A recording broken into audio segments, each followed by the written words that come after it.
Nordicus. 안녕하십니까, 그렇습니다. 조금 민감한 이야기인데 어떻게 받아들이실지 모르겠습니다. 잘생긴 거 좋아하시죠? 잘생기게 태어나는 게 좋은 부모를 만나는 것보다 더 좋은 일이다라는 그런 농담도 섞인 그런 커뮤니티의 글들도 있습니다만, 잘생기는 게 굉장히 중요한 것 같아요. 요즘 한국 사회에서는. 잘생긴 걸 그렇다고 해서 제가 중요하지 않다고 생각하는 건 아닙니다.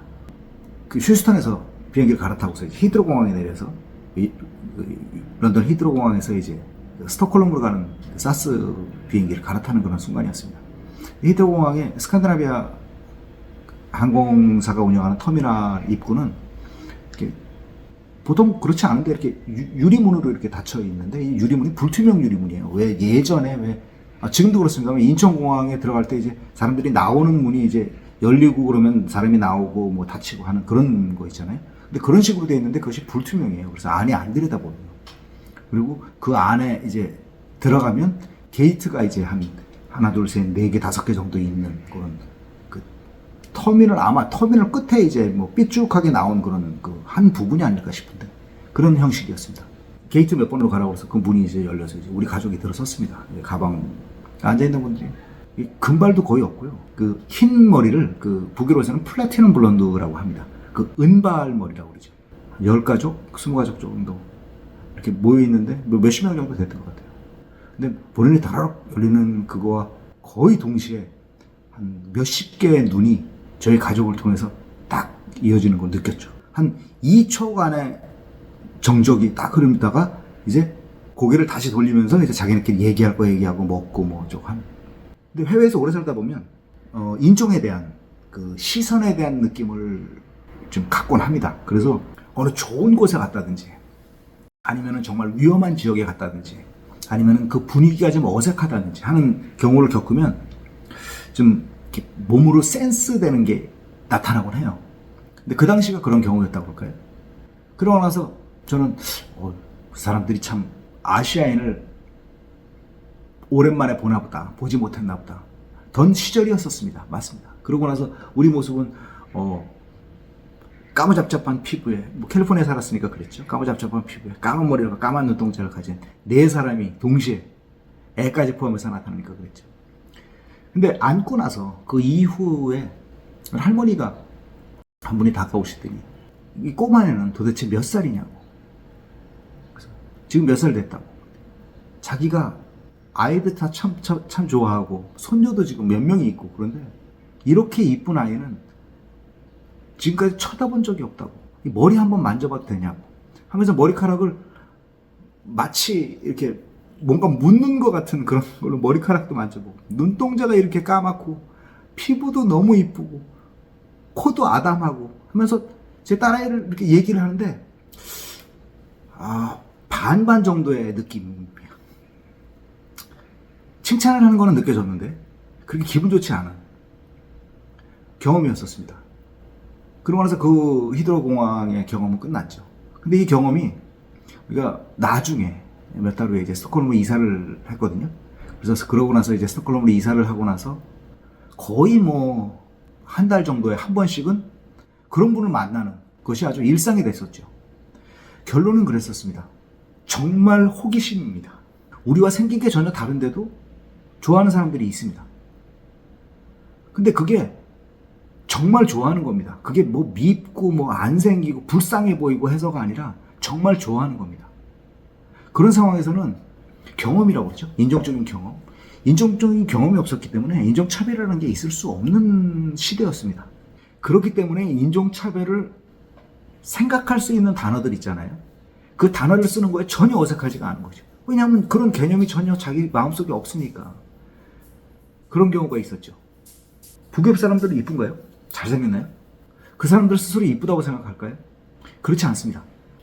스웨덴에서도 유행하던 성형수술이 한때 있었는데요. 지금도 가끔 이어지고 있습니다. 근데 북유럽에 있는 그 북독일계 인종들은 콧대가 이렇게 이중으로 콧대가 나와 있어요. 그러니까 무슨 말이냐면 코가 이제 높은 코들은 이렇게 솟아 있잖아요. 그런데 정말 높은 코들은 이렇게 나왔다가 코끝에서 한 번 더 이렇게, 정말 말만 그러는 게 아니라 정말 콧대가 높은 사람들이죠. 그래서 그 사람들은 이 한 번 더 나오는 콧대를 낮추는 시술을 합니다. 저 아는 분이 이제 스웨덴에서 사시는 분이 있는데 그분이 이제 직장에서 가끔 듣는 소리가 어떻게 이렇게 코가 아담하고 이쁠까라는 얘기를 한 걸 들었다고 굉장히 많이 듣는다고 하더라고요. 모욕적인 단어죠. 우리가 보기에는. 한국 사람이 서양인들을 모욕하는 단어가 뭐가 있는지 아세요? 얼굴 크기가 어떻게 그렇게 작아요? 굉장한 모욕입니다. 피부가 이렇게 하얘요. 굉장한 모욕입니다. 다리가 왜 이렇게 길어요? 굉장한 모욕입니다. 우린 이뻐서 하는 거잖아요. 좋아서 하는 거잖아요. 되고 싶어서 하는 거고. 얼굴 작고 싶고 다리 길어지고 싶고 피부 하얘지고 싶잖아요. 그래서 그런 걸 가지고 있는 사람들한테 이쁘다고 얘기를 하는 거잖아요. 근데 그걸 가지고 있는 사람들은 얼굴이 작다는 거가 머리가 나쁘다는 거, 다리가 길다는 거가 내 비율이 안 맞다는 거 오해할 수 있습니다. 피부가 하얗다는 거, 그 외에 주근깨가 잘 보여가지고 빨갛게 도달하고 나 수영 조금만 하면은 빨개가지고서 발라야 되고 그런 피부로다가 자기를 비난한다고 생각할 수도 있는 겁니다. 외모에 대한 관점은 이렇게 다릅니다. 우리가 이쁘다고 생각하는 그런 관념을 언제까지 가지고 있을까요?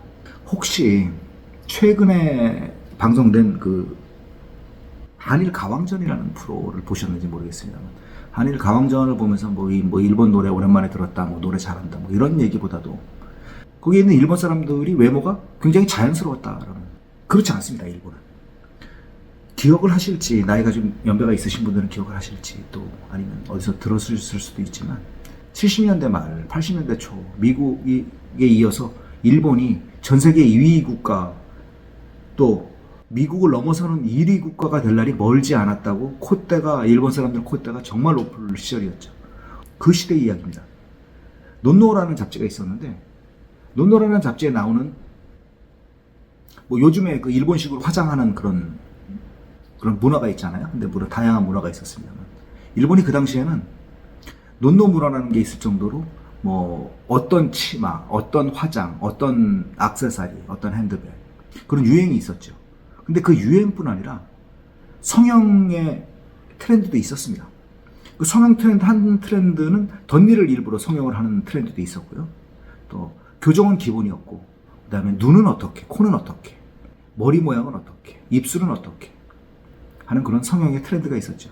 그래서 논노 잡지가 유행하던 80년대 중반쯤, 뭐 초반에서 중반쯤 되면 그 잡지 하나 나오는 사람들이 다 똑같습니다. 일본이 인종적으로도 좀 남부지역, 북부지역, 서부지역, 동부지역이 좀 다르고요. 사실 다르기도 하고요. 온 유입처가 다르기 때문에 생김새도 다르고 키도 다르고, 그럼에도 불구하고 다양한 문화 속에서도 그렇게 비슷하게 나올 수 있었다는 것은 생김새가 굉장한 부음이었다는 걸 반증하는 거죠. 한국 성형외과에서 광고로 나오던 사진들이 있습니다. 그 한 원장님으로부터의 그 시술을 받으신 분들이 비슷하게 될 수밖에 없는 거죠. 그것을 지금 겪고 있고요. 이것이 언제까지 이어질 것인가에 대한 답은 이미 나와 있습니다. 일본이 제가 말씀드린 70년대, 80년대를 지나면서 이런 문화가 자연스럽지 않다, 인위적이다, 여성스럽지 않다 라는 문화로 바뀌었고, 성형수술 문화가 급속히 쇠약했죠. 그래서 지금 이 시대로 왔기 때문에 그 분들 시대를 지나면서는 이제는 그 같은 성형 문화는 나타나지 않거든요. 마찬가지로 한국에서 10년, 20년 전에 불던 그 성형 문화가 이제 30년, 40년 후가 되면 없어지겠죠. 그러니까 앞으로 한 10년, 길면 20년 정도가 남았다고 생각이 됩니다. 외모뿐 아니라 패션, 자기가 가지고 있는 생활적인 트렌드가 있고요. 하다못해 타고 다니는 자동차라든지 먹는 먹거리라든지 이런 것들이 트렌드에 따라서 움직이곤 합니다만, 우리가 주 안점으로 살고 있는 것들이 시간이 지나고 보면 얼마나 부질없었는가라는 것도 느끼곤 합니다. 결국 이 부질없는 것에 대해서 내 자신의 그 주관적인 생각이 없었기 때문에 그 트렌드에 내가 빠져 있었던 것이 아닌가라는 생각도 합니다. 외모적인 기준, 우리가 가지고 있는 생각, 어떻게 되고 싶다, 어떻게 생기고 싶다라는 생각이 지구 반대편에서 보면 얼마나 우스운 생각이라는 걸 느낄 수 있고요. 굳이 그렇지 않더라도 잠시의 시간이 흐르면 또 얼마나 이 순간이 격변기였나라는 것을 알 수 있을 정도로 또 의학적인 그런 유행은 지금 시간에도 지나가고 있다고 생각이 듭니다. 감사합니다.